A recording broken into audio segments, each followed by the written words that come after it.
Bonjour bien-aimés dans le Seigneur, je bénis Dieu pour ce matin qui nous garde encore en vie afin que nous continuions à nous exhorter et à prier selon sa volonté.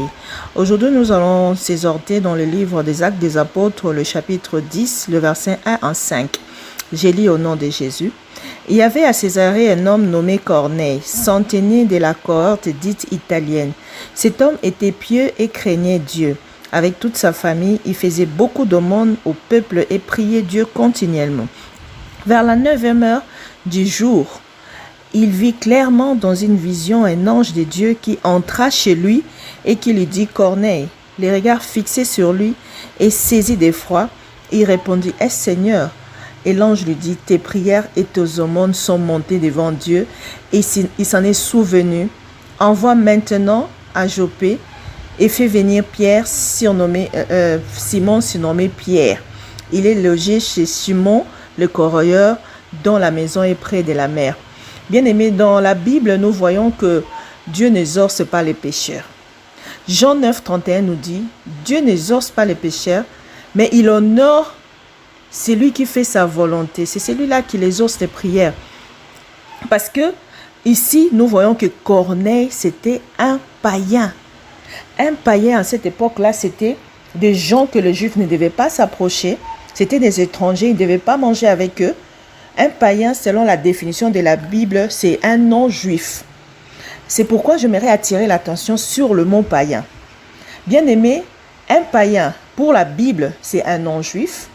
Mais aussi, le païen, on appelait à cette époque-là tout celui qui avait de pratiques de l'Antiquité, c'est-à-dire qui vivait avec la religion des idoles, des religions où on priait des dieux soleil, des trucs comme ça. Alors, tout celui qui ne priait pas le vrai Dieu, le Dieu des Juifs, était considéré comme païen. Et bizarrement, Corneille faisait partie de païens. J'aimerais attirer sur deux sortes de païens qu'on peut avoir. Ça, c'est très important que les hommes de Dieu, que tout le monde le sache. Tout païen n'est pas de la même façon. Il y a des païens qu'on peut appeler des athées. Donc, ils ne croient même pas à l'existence d'un Dieu quelconque. On peut les appeler aussi les impies, les hommes animaux. Donc, eux, ils marchent selon la volonté de leur vanité, de leur cœur. Ils n'ont pas de religion, ils n'ont rien. Mais il y a des païens qui ont des religions, mais ce sont des religions soit des ancêtres ou des religions anciennes. Là, c'est écrit dans Actes 10, versets 1 à 2. Bien aimé, la différence est que on peut aussi trouver des païens qui sont même mieux que le chrétien charnel. Parce qu'un chrétien charnel, c'est quelqu'un qui a confessé Jésus-Christ comme son Seigneur et son Sauveur, mais il continue à marcher selon les œuvres de la chair. Donc, il est comme pratiquement un païen qui considère que Dieu n'existe pas. Parce que même si tu as reçu Jésus-Christ, mais tu ne lui donnes pas ton cœur, tu fais des choses comme tu veux. Donc, tu es ni froid ni chaud. Et la Bible nous dit que tu seras vomi. Car devant Dieu, on n'est pas ni chaud ni froid. Mais on regarde Corneille. Corneille, c'était un païen. Il pratiquait la religion dont il croyait qu'il y avait un Dieu puissant. Et les œuvres de Corneille, c'était des œuvres de bienfaisance. Corneille passait tout son temps à prier Dieu, qui est au-dessus de tous les dieux, à prier, à donner beaucoup des aumônes, à aider le peuple, à faire pratiquement la volonté de Dieu, c'est-à-dire ce que Dieu aime. Parce que la Bible nous montre que la vraie religion, c'est faire le bien aux pauvres, c'est visiter des malades, c'est soutenir des orphelins. C'est ça la véritable religion. Parce que tu peux dire, moi je suis religieux comme le pharisien, je suis un fils d'Abraham. Mais les actes que tu poses ne signifient rien. Corneille, ce n'était pas un fils d'Abraham, mais les actes qu'il posait, c'était des actes de bienfaisance. C'est pourquoi la Bible dit, Dieu n'exauce pas la prière de pécheur, mais celui qui l'honore, donc celui qui manifeste l'amour à son prochain, c'est celui-là que Dieu bénit. Alors, quand il voit que tu ne le connais pas, il vient se manifester à toi. Donc, ne pense pas que tu seras sauvé parce que juste moi, j'ai reçu Jésus-Christ comme mon Seigneur et mon Sauveur. Donc, tu peux le recevoir, mais tu ne lui donnes pas l'opportunité de changer ton cœur. Tu continues à être méchant, tu continues à insulter son nom. Les gens même fuient l'église à cause de toi. Tu n'es pas Tu es pire qu'un impie. Mais regarde Corneille, il croyait qu'il y avait un Dieu tout-puissant et tout ce qu'il faisait dans sa vie et sa famille, il continuait à prier et faisait des aumônes et il était bien et tout le monde pouvait parler du bien de Corneille. Alors cet homme-là, Dieu l'a exaucé. C'est pourquoi il a eu la visitation de Dieu qui lui a dit maintenant il faut que tu travailles maintenant dans le bien. C'est-à-dire comme Paul. Paul croyait servir Dieu mais c'était un sacrificateur. C'était comme un chrétien aujourd'hui. Il croyait servir Dieu. Mais comme il était dans l'ignorance, comme Dieu juge le cœur, c'est pourquoi toi qui juges, toi qui dis non cet homme-là, c'est un païen, il n'a pas reçu Jésus-Christ, il va mourir. Toi, qu'est-ce que tu en sais? Aujourd'hui, celui qui est au paradis, c'est l'homme le plus méchant du monde qui a été crucifié à la croix, mais il est déjà au paradis avant toi. Il a eu ce privilège à la croix. Alors, arrêtons de juger les gens par rapport à leur apparence ou par rapport à ce qu'on croit d'eux. Et c'est ce que nous allons apprendre aujourd'hui. Aujourd'hui, nous allons apprendre de ne jamais regarder une personne comme souillée ou impure quand Dieu ne le voit pas comme ça. Alors, quand ils sont partis, ils ont parlé, il a envoyé ses messagers appeler Pierre. Pierre aussi, Dieu l'a préparé parce que s'il n'avait pas préparé, il n'allait pas partir. Toi qui es tout le temps en train de partir chez les gens, on t'appelle, tu passes sans avoir l'aval de Dieu. Fais attention. Un homme de Dieu, avant de partir quelque part, il faut qu'il demande la volonté de Dieu. Ou de fois, Dieu doit te prévenir avant, comme il a fait avec Pierre. Il savait que si ces hommes-là, ces païens-là étaient venus chez Pierre, il n'allait même pas les recevoir. Alors, il a dormi, Pierre, pendant son heure de prière. Il avait faim, il voulait manger, mais il tombe en extase. Et Dieu maintenant se révèle à lui en lui montrant de manger, comme on avait vu à cette époque-là, il y avait des animaux qu'on ne pouvait pas manger. Mais Dieu lui dit, mange. Il dit, mais Seigneur, moi je ne mange pas ce genre d'animaux, c'est interdit. Il dit, ne regarde pas souiller, c'est que moi je te dis que ce n'est pas souiller. Mange, tue et mange. Alors il ne comprenait pas cette vision. Il dit, mais qu'est-ce qui va m'arriver aujourd'hui? Comment 3 fois je vois une vision de manger des choses impures? Bien-aimé, aujourd'hui je vais attirer l'attention de quelque chose. Il y a beaucoup de gens, ils disent, non, moi je vais épouser une femme païenne, je vais épouser un homme païen. Bien-aimé, il y a des choses qu'on peut faire. Si seulement Dieu te l'a montré et il ne t'a pas montré une seule fois. Parce que des fois, c'est la convoitise de ton cœur. Tu vois un homme beau, une femme belle parce qu'il est païen. Non, moi je veux le changer. Tu ne le changeras pas. C'est Dieu qui change les choses avant que toi tu t'approches. Si vraiment c'est sa volonté ou s'il veut, il veut que tu sois un instrument dans la vie de cette personne. Donc ne t'hasarde pas à aller faire des choses si ce n'est pas la volonté de Dieu. Si Dieu ne t'a pas dit clairement et plusieurs fois. Alors Pierre maintenant était disposé à attendre la journée. Comment ça va se passer? Et il vit des païens venir le chercher pour l'amener en lui disant, déjà quand c'est Dieu qui t'envoie quelque part avec une vision, il faut qu'il montre aussi à l'autre. J'insistais toujours sur ça. Et quand ils sont venus, il a dit, Dieu nous a parlé, nous a montré ça, ça, ça. Donc il leur avait même pas donné l'adresse, mais il connaissait l'adresse parce que c'est Dieu qui leur avait donné. Alors j'aimerais bien lire le verset 34 quand Pierre dit, alors Pierre ouvra la bouche et dit, en vérité, je reconnais que Dieu ne fait acception de personne. Et qu'en toute nation, celui qui craint et celui qui pratique la justice lui est agréable. Regarde ce que Dieu attend de toi, mon bien-aimé. Que tu ne portes pas des grands titres qui vont t'amener en enfer, qui vont t'enorgueillir, qui te poussent à regarder les autres comme petits. Il veut juste que toutes les nations le craignent et pratiquent les œuvres de la justice. C'est cela la religion que Dieu veut. La justice, les œuvres de la justice et qu'il soit agréable avec son prochain. Bien-aimé, regarde si tu fais ça. C'est pourquoi aujourd'hui on voit les gens prier, faire des jeûnes, des 40 jours, des 50, des 100 jours. Mais rien, en regardant comme ça, rien ne marche. Et beaucoup de gens ont arrêté même de prier, sont devenus hypocrites. Ils font semblant de prier, mais à côté, ils font tout ce qu'ils veulent parce qu'ils n'ont aucun exaucement. Mais regarde, crains seulement Dieu et marche dans la justice. Et tout ce que tu demandes, la Bible dit, fais de l'Éternel tes délices, il te donnera ce que ton cœur désire. Qu'est-ce que tu veux? Qu'est-ce que tu désires? C'est la guérison?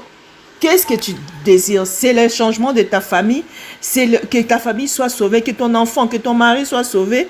Crains Dieu, tu seras un exemple pour lui et Dieu va toucher son cœur. C'est pourquoi j'aimerais aussi lire le verset 43. Pierre continue à dire, quand on lui a donné la parole, quand il a compris que c'est vraiment l'œuvre de Dieu ici, alors il a commencé à les enseigner. Maintenant, regarde ce qui s'est passé dans la vie de tous ces païens. Pendant qu'il leur a enseigné, il parlait de Jésus et tout et tout. Il a dit que c'est Jésus que Dieu a établi comme notre juge pour les vivants et les morts.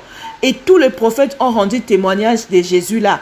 Tous ces prophètes-là qu'on a vus passer, c'était pour qu'ils témoignent que Jésus-Christ est l'envoyé de Dieu et que quiconque croit en lui reçoive le pardon du péché et qu'il soit sauvé. Pendant que Paul faisait son discours, sans imposition de main, sans baptême, le Saint-Esprit est descendu sur tous ceux qui écoutaient la parole de Dieu et tous les fidèles circoncis et qui ont accompagné Pierre, ils sont étonnés de voir que le Saint-Esprit était répandu sur le païen. Bien aimé, le Saint-Esprit est descendu sur le païen. Car ils entendaient parler des langues nouvelles et glorifier Dieu. Bien aimé, c'est pourquoi j'avais dit, si tu n'as jamais manifesté les signes de la conversion, fais attention, peut-être que tu t'es jamais converti. Parce que à chaque fois dans la Bible qu'on parlait d'une conversion, il y avait des signes qui s'accompagnaient. Bien aimé, quel est le signe qui accompagne, qui atteste que tu as changé? Bien aimé, ces gens-là, des païens, ils ont reçu le Saint-Esprit parce qu'ils ont cru. Alors toi, si tu crois, tu seras sauvé. Nous allons prier. Et si tu crois que Jésus-Christ est mort, est ressuscité et il t'a donné sa vie, comme les païens, tu es guéri. Alors qui que tu sois, même si tu m'écoutes, tu es païen, sache que Dieu t'aime. Il est mort à la croix pour toi. Et si tu crois, tu verras la gloire de Dieu. Prions au nom de Jésus. Alléluia, c'est vraiment merveilleux la parole de Dieu. Dieu ne fait exception de personne, bien-aimé. Oh Seigneur, ton amour est grand. De plus en plus, je comprends que tu nous aimes tous. C'est pourquoi la Bible dit, tu es mort pour tous ceux qui sont pécheurs. Tu nous as donné la vie avant même que nous puissions te connaître. C'est pourquoi cette histoire est tellement merveilleuse qu'elle a fini par... Les païens ont fini par être baptisés après. Non, il y a des choses que tu ne peux pas limiter, Dieu. Nous ne pouvons pas limiter. Tu ne peux pas te comparer à quelqu'un. Il y a ceux-là qui commencent par le baptême, qui commencent par croire au Seigneur Jésus et ils sont sauvés. Mais il y a ceux-là qui commencent à manifester les œuvres de l'amour à son prochain. Et après, ils reçoivent le Saint-Esprit. Après, ils sont baptisés d'eau. Parce que le baptême d'eau, c'est l'engagement que nous prenons à dire, Seigneur, je m'engage à mourir et à vivre avec toi. Bien-aimé, en ce moment, repens ton cœur. Dieu a juste besoin de te voir repentir, de regarder ta marche et de rebrousser chemin. La Bible dit que Dieu a placé devant toi le bien et le mal, mais il te demande de choisir le bien. Dieu ne fait exception de personne. Il nous laisse le libre arbitre.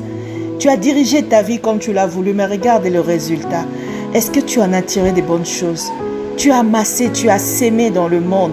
Est-ce que ton cœur est content de ce que tu as récolté? Regarde la vie de tes enfants. Regarde ta femme, cette femme que tu as eue belle, mais qui a été traumatisée, qui a dégoûté la vie par ce que tu as fait. Regarde cet homme qui a maigri, qui est au bord de la mort à cause de tout ce que tu l'as fait. Regarde, tu es chrétien. Mais est-ce que tu manifestes Jésus-Christ? Est-ce que les gens peuvent témoigner de Jésus-Christ en toi? Est-ce que ta famille est sauvée avec toi? Regarde Corneille païen, il est sauvé avec sa famille. La Bible nous dit que tout celui, même je crois que tous ceux qui le côtoient, ils vivaient la même vie que lui. Mais ils n'étaient pas des gens qui connaissaient Jésus-Christ. Et tout ce qui leur manquait, c'était Jésus-Christ. Reconnais Jésus-Christ dans ta vie, afin que tu sois sauvé. Au nom de Jésus, je viens prier pour tous ceux qui se repentissent en ces moments. Je viens prier que la main de Dieu sauve ceux qui ont tellement souffert, ceux qui ont tellement dégoûté la vie à cause d'un événement quelconque ou à cause de la maladie. Mais aujourd'hui, la Bible dit, si tu attends la voix de Dieu et que tu te repentisses, tu es sauvé. Je confesse la guérison de ceux qui sont malades. Je confesse la vie là où il y avait la mort. Je confesse que le païen reçoive le Saint-Esprit à l'instant qu'ils donnent leur vie à Jésus-Christ. Dieu ne fait exception de personne. Apprenons à nous aimer. Nous avons tous été créés à l'image de Dieu. Que l'image de Dieu maintenant prime dans ta vie. Que cette image te rappelle la volonté de Dieu. Car l'homme naît avec le bien et le mal. Et Dieu te donne la capacité depuis la création, depuis ton enfance, de pouvoir manifester sa volonté. Il te suffit seulement d'un peu de volonté. Demande à Dieu la volonté de le servir. Demande à Dieu l'amour. Tu te connais toi-même. Celui qui peut bien prier, c'est toi-même.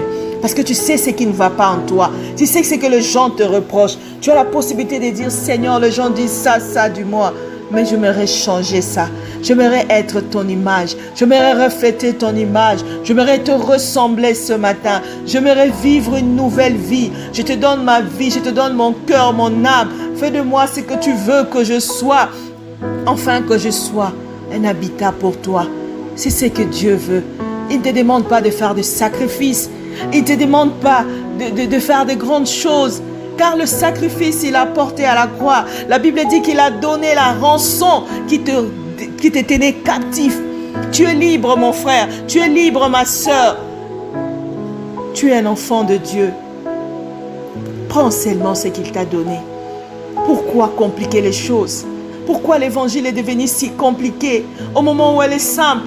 Au nom de Jésus, que la gloire de Dieu descende dans ta vie, dans ta maison, dans la vie de ta famille, afin que tu sois sauvé avec ta famille. Et si tu entends sa voix en cet instant, n'endurcis pas ton cœur, car demain ne t'appartient pas. Il fait grâce à qui il veut. Au nom de Jésus, je bénis cette journée pour toi. Je bénis tout ce que tu entreprendras. Je bénis tout ce que tu mangeras, tout ce qui t'approche. Que Dieu puisse commencer à sélectionner. La Bible dit, fais le premier pas et le reste est à Dieu. Le premier pas, c'est juste lui donner ton cœur, de dire, Seigneur, je ne sais pas où commencer, mais commence toute chose avec moi. Que le Seigneur de paix, que le Seigneur d'amour soit avec toi pour toute ta vie, au nom de Jésus-Christ. Amen.